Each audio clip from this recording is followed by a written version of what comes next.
तो एंडोक्राइनोलॉजी जो है वो बेसिकली हार्मोन्स की बीमारियों की तशख़ीस और इलाज करने वाले डॉक्टर का नाम है। अब हार्मोन्स क्या है और हदूद क्या है, ये आम पब्लिक को बताता चलूँ कि जो हार्मोन्स होते हैं वो एक कीमियाई मादा है जो हदूद से खारिज हो के पूरे जिस्म के अफ़ाल और एक्टिविटीज़ को कंट्रोल करता है। तो एक तरह से जो हदूद होते हैं वो बेसिकली फैक्ट्री है जहाँ से हार्मोन्स की शक्ल में जिस्म के रेगुलेटर्स खारिज होते हैं। कहने का मकसद ये है कि हदूद का काम हार्मोन खारिज करना है और फिर हार्मोन का काम जिस्म की सारी एक्टिविटीज़ को एक तरह से मुनज़्ज़म तरीके से सर अंजाम देना है। अच्छा सर, हार्मोन्स का हमारे बहुत गहरा ताल्लुक़ है रोज़मर्रा की मामूलात से, हमारी ज़िंदगी से, हमारी जिस्मानी और जहनी सेहत दोनों से बड़ा गहरा ताल्लुक़ है। बॉडी के अंदर जो टूट फूट का अमल है, मॉलिक्यूल्स की जो टूट फूट होती है उसको हम मेटाबॉलिज़म कहते हैं। बेसिकली मेटाबॉलिज़म का जो कंट्रोल है वो हार्मोन्स के ज़रिए होता है। तो किसी भी हार्मोन की कमी या ज़्यादती मुख्तलिफ़ किस्म की बीमारियों का सबब बन सकती है। मिसाल के तौर पर थायरॉक्सिन की कमी की मिसाल ले लें। थायरॉक्सिन की कमी की वजह से बेतहाशा मसाइल पैदा होते हैं, ज़्यादती की वजह से इंसानी जिस्म पे बेतहाशा असरात मुरतब होते हैं। तो बड़ा गहरा ताल्लुक़ है इन दोनों चीज़ों का आपस में। बहुत सारी अक़साम है। अगर हम एरिया के हिसाब से, जगह के हिसाब से देख लें कि कहाँ से वो हदूद से हार्मोन्स खारिज हो रहे हैं, तो hypothalamus, pituitary gland, pineal gland, thyroid, parathyroid के जो ग्लैंड्स हैं, नीचे आके पेनक्रियाज जहाँ से इंसुलिन खारिज होता है, एड्रिनल ग्लैंड जहाँ से कार्टिसोल खारिज होता है, और कैटेकोलामीन्स, ये कुछ हार्मोन्स के नाम है जो रिलीज़ होते हैं। गोनेड्स हैं, फिर मेल के अंदर टेस्टिस और फीमेल के अंदर जो ओवरीज है। तो ये सारा एक सिस्टम है और हर एक हदूद से ऊपर से नीचे तक मुख्तलिफ़ किस्म के हार्मोन्स खारिज होते हैं और हर एक हार्मोन का जिस्म के जो अफ़ाल हैं, जो एक्टिविटीज़ हैं, उनको कंट्रोल करने में एक ख़ास हद तक रोल है। अच्छा सर, ख़वातीन और मर्दों के जो ज़नाना जिस्म में हार्मोन्स खारिज होते हैं उसको एस्ट्रोजन और प्रोजेस्टेरॉन कहते हैं, मगर इसका मतलब ये नहीं है कि ज़नाना स्पेशली ख़वातीन में टेस्टोस्टेरोन जो है वो नहीं पाया जाता। बिल्कुल उसका वजूद होता है ज़नाना मरीज़ों में भी, लेकिन मकदार बहुत कम होती है। जो बुनियादी तौर पर दो हार्मोन्स हैं फ़ीमेल के अंदर, वो एस्ट्रोजन और प्रोजेस्टेरॉन है। इसी तरह मेल के अंदर टेस्टिस से जो हार्मोन निकलता है उसका नाम टेस्टोस्टेरॉन है। तो दोनों के जो काम है वो भी मुख्तलिफ हैं। एस्ट्रोजन का काम जो है रहम के अंदर जो अंडे की ग्रोथ होती है उसको आगे बढ़ाना और बच्चादानी के अंदर उनकी दीवारों को मेंटेन रखना और जो माहवारी का सिलसिला है उसमें बाकायदगी लाना है। इसी तरह मेल के अंदर टेस्टोस्टेरोन का जो काम है वो एक तरफ तो जो स्पर्म बनने का अमल है उसमें मदद करता है, दूसरी तरफ जो मर्दाना जिस्म की एक बनावट होती है उसमें चिकनाई को रीडिस्ट्रीब्यूट करते हैं। कहने का मतलब ये है कि एक्स्ट्रा जो चिकनाई होती है उसको कम करते हैं और जो पट्टों की मजबूती है वो भी जुड़ी हुई है टेस्टोस्टेरोन के साथ।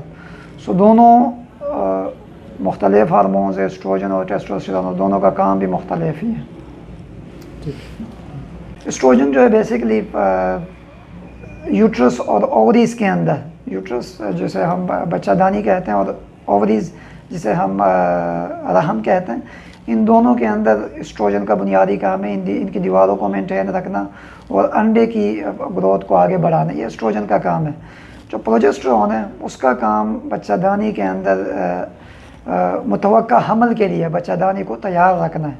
सो ये दोनों का जो काम है बुनियादी तौर पे मुख्तलिफ है और दोनों ही ज़नाना हार्मोन्स में शुमार की जाती हैं। अच्छा सर, हम सुनते हैं एक हार्मोन रिप्लेसमेंट थेरापी बेसिकली अगर जिस्म के अंदर किसी भी हार्मोन की कमी हो जाए, हाँ वो थायरॉक्सिन है, हाँ वो कार्टिसोल है, हाँ वो इंसुलिन की कमी है, तो उसको मसनूई तरीके से पूरा करने का नाम हार्मोन रिप्लेसमेंट थेरापी है। सबसे जो कॉमन हम देखते हैं बीमारियाँ शुगर और थायराइड की बीमारियाँ जिसमें थायरॉक्सिन की कमी और ज़्यादती दोनों शामिल हैं। और इनके अलावा जो एड्रिनल ग्लैंड की बीमारी है, कार्टिसोल की कमी या ज़्यादती, इनसे बहुत आम तौर पर हमें वास्ता पड़ता है। सो ये तीन बड़ी बड़ी आम सी बीमारियाँ हैं, थायरॉक्सिन की कमी, शुगर और इंसुलिन की कमी की वजह से, और कार्टिसोल की कमी या ज़्यादती। सो ये दोनों बड़ी आम हैं, तीनों सर बड़ी आम कौन हैं। से हार शुगर जहाँ जिसमें इंसुलिन की कमी होती है या इंसुलिन के खिलाफ मुज़ाहमत बढ़ जाती है, या इंसुलिन की कमी होती है, तो बुनियादी तौर पे जो सबसे ज़्यादा हमें रोज़मर्रा मामूलात में परेशान करने वाली बीमारी है हार्मोन्स की, उसमें शुगर आता है, और उसके बाद थायरॉक्सिन है। थायरॉक्सिन की कमी की वजह से अगर बहुत ज़्यादा एक ख़ास लेवल से नीचे आ जाए थायरॉक्सिन का लेवल, तो आलूदगी वाली कैफियत हो सकती है। इसके बाद कार्टिसोल की कमी, जिसको हम एडिसन्स डिजीज़ कहते हैं, उसकी कमी की वजह से भी आलूदगी वाली कैफियत, शुगर का कम हो जाना, ब्लड प्रेशर का कम हो जाना, तो ये सारे मसाइल पैदा हो सकते हैं। गिलर बुनियादी तौर पर गले की सोज का नाम है, गले की स्वेलिंग का नाम है। किसी ज़माने में आयोडीन की कमी की वजह से ये मसला बहुत होता था, लेकिन आजकल आयोडीन की कमी कुछ खास एरियाज़ के अलावा कोई बहुत ज़्यादा आम नहीं है, लेकिन तभी से ये गिलर का लफ्ज़ यूज़ किया जाता है थायराइड ग्लैंड की स्वेलिंग के लिए। बेसिक अच्छा सर, ये हाइपरथायराइडिज्म बेसिकली नाम है जिस्म के अंदर थायरॉक्सिन की ज़्यादती का। तो जहाँ पे भी थायरॉक्सिन की ज़्यादती होगी जिस्म के अंदर, वहाँ का मेटाबॉलिज्म बढ़ जाएगा, टूट फूट का जो अमल है वो बढ़ जाएगा। सो नब्ज़ का तेज़ हो जाना, बार बार मोशन लगना, गर्मी बहुत ज़्यादा लगना, वज़न का बग़ैर किसी वजह के कम हो जाना, बालों का गिरना, उठने में दिक्कत महसूस करना, घबराहट, बेचैनी, हाथ पाँव का कांपना, तो ये सारी अलामात हैं जिस्म के अंदर थायरॉक्सिन की ज़्यादती की, जिसको हम हाइपरथायराइडिज्म कहते हैं। सर बाज़ लोगों के हाथ बेसिकली हाथों और पाँव की लंबाई का जो ताल्लुक है वो ग्रोथ हार्मोन से है। सो जिस बीमारी में भी ग्रोथ हार्मोन की ज़्यादती होती है, तो उसकी वजह से ये हाथ पाँव लंबे हो जाते हैं मामूल के इंसानों के हिसाब से। तो इस बीमारी का नाम एक्रोमेगैली है। बच्चों के अंदर इसको गाइगैटिज्म कहते हैं। एडल्ट्स के अंदर जिसमें हड्डियाँ आपस में जुड़ी होती हैं, उसमें इस बीमारी को एक्रोमेगैली कहते हैं। सो बेसिकली ये ग्रोथ हार्मोन की ज़्यादती की वजह से। सर क्या स्टीराइड स्टेरॉइड की ज़्यादती की वजह से बहुत ज़्यादा मसाइल पैदा होते हैं। इस बीमारी का नाम जिसमें बदन के अंदर स्टेरॉइड की ज़्यादती हो जाती है, कुशिंग डिज़ीज़ है। सो कुशिंग सिंड्रोम या कुशिंग डिज़ीज़ के अंदर वज़न का बढ़ जाना, पेट का बढ़ जाना, जिस्म के अंदर चिकनाई का बहुत ज़्यादा बढ़ जाना, हड्डियों का बहुत कमज़ोर हो जाना, इस हद तक कि हड्डी टूटने का भी इसमें मसला हो सकता है। बार बार इन्फेक्शंस होना, उठने में दिक्कत महसूस करना, जिस्म के अंदर मामूली से चोट से भी दाग धब्बे बन जाना, जिल्द का नरम हो जाना, सारी अलामात हैं जिस्म के अंदर। शुगर, ब्लड प्रेशर का बढ़ जाना, ये सारी अलामात हैं शुगर की जिस्म के अंदर स्टेरॉइड की ज़्यादती की वजह से, जिसको हम कुशिंग सिंड्रोम कहते हैं। सर ऐसी कौन सी हार्मोनियाई तब हार्मोन्स की जहाँ पे भी बात आती है लोगों के अंदर, चूँकि इस बीमार हार्मोन्स से रिलेटेड इंफॉर्मेशन बड़ी कम होती है, फ़हम जो लोगों का है हार्मोन्स का वो बहुत कम है।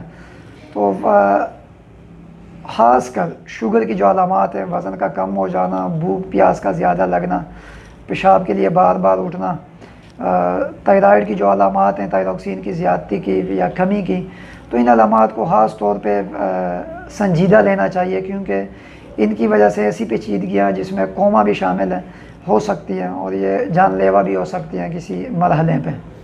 अच्छा सर, क्या हार्मोन में ख़राब काफ़ी सारी बीमारियां हैं हार्मोन्स की, जिसमें जेनेटिक्स, जिसको मौरूसियत कहना है, उसका रोल है। जैसे थायराइड हार्मोन बाज़ लोगों में पैदाइशी तौर पे उसकी जो तहलीक होती है, जो बनावट है, वो अधूरी रह जाती है, बिल्कुल होती ही नहीं।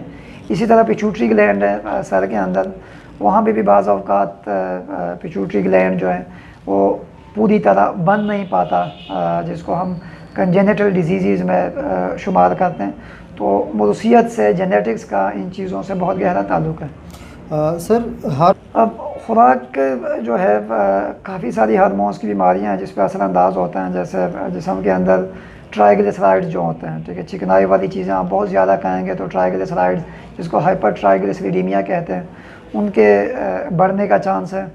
गाइट्रोजन्स खुराक के अंदर, गाइट्रोजन्स का मतलब ये कि कुछ चीज़ें खुराक के अंदर ऐसी है जो आपके गले के अंदर गिलट का सबब बन सकती हैं, थायराइड ग्लैंड के सोजन का बायस बन सकती हैं। जैसे शलजम है, जैसे कैनोला है, जैसे कालीफ्लावर है, तो ये कुछ खुराक के अंदर चीज़ें हैं जो हार्मोन्स के अमल को मुतासर करती हैं। सर क्या हार्मोन का हाँ, मूड से दो हार्मोन्स का बुनियादी तौर पर बहुत ज़्यादा ताल्लुक है, कार्टिसोल, दूसरा जो है मेलाटोनिन। तो ज़्यादा ताल्लुक मेलाटोनिन का है, जिसका जो स्लीप साइकिल को बेसिकली बाकायदा बनाता है। तो अगर आपके जिस्म के अंदर मेलाटोनिन, जो कि एक छोटा सा ग्लैंड है जिसको हम पीनियल ग्लैंड कहते हैं, वहाँ से खारिज होता है, अगर उसकी कमी हो जाए मेलाटोनिन की, तो जो स्लीप का पैटर्न होता है वो डिस्टर्ब हो जाता है पूरा। इसी तरह कार्टिसोल की ज़्यादती की वजह से कुछ लोगों में देखा गया है कि डिप्रेशन वाली कैफियत पैदा हो जाती है। तो दोनों चीज़ों का, हार्मोन्स का मूड के साथ काफ़ी गहरा ताल्लुक है। अच्छा सर जो बीमारी है हार्मोन से जुड़ी हुई हैं, उसमें खुराक का बहुत ज़्यादा अमल दखल है। रोज़मर्रा की जो आपकी रूटीन है, मामूलात हैं, उसमें बहुत ज़्यादा अमल दखल है। जैसे 30 मिनट की जो वॉक है वो बहुत ज़्यादा ज़रूरी है। हमारा जो लाइफ स्टाइल है, जो रहन सहन है, ज़िंदगी गुजारने का जो तरीका है, वो बहुत ज़्यादा तब्दील हो चुका है मसरूफियात की वजह से। तो कम अज़ कम हफ़्ते में 5 दफ़ा 30 मिनट की, जिसको हम ब्रिस्क वॉक कहते हैं, तेज़ तेज़ चलना। और ब्रिस्क वॉक से मुराद ये है कि इंसान को थोड़े बहुत पसीने आने चाहिए। दूसरा जो है खुराक के अंदर परहेज़, मीठी चीज़ों से परहेज़, चिकनाई वाली चीज़ों से परहेज़, बेकरी प्रोडक्ट्स जिसमें बिस्किट, ये केक, समोसे वग़ैरह, कोल्ड ड्रिंक्स, इनको अवॉइड करना। घी की जगह ऑयल का इस्तेमाल करना, ठीक है। और कम अज़ कम 8 घंटे की जो नींद है रोज़मर्रा के मुश्किल रूटीन में से, उसके लिए टाइम निकालना, यह बहुत ज़रूरी है। और इसी तरीके से ही हार्मोन्स की बीमारियों के जो सिवेरिटी है, जो शिद्दत है, उनमें कमी भी लाई जा सकती है और उनको तब्दील भी किया जा सकता है। Thank you so much sir.